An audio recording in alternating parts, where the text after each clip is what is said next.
Здравейте, аз съм Наско, а вие сте в канала на Български вратилни сон. Днес ще ви покажа как да смените патрона на своята входна врата, като за целта ще ви трябва само една кръстата отверка. Първо трябва да намерим болтът на патрона. При повечето врати, ето тук ще видите долния болт на бравата, непосредствено след него ще видите болта на патрона, а ето тук ще видите горния болт на бравата. В случая аз съм улеснен, тъй като ползвам мостра от серия Optima, която е с скрита брава и не виждам нищо друго, освен болтът на патрона.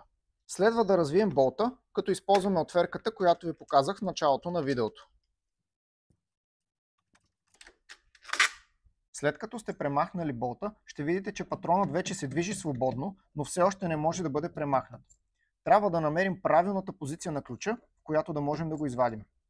Ето по този начин. Поставяме новия патрон, след което това, което правя аз, е да заключа вратата, за да съм сигурен, че патронът е в правилната позиция. Накрая поставяме и стягаме новият болт, като ако правилно сте сложили патрона, не би трябвало да имате никакви проблеми с затягането.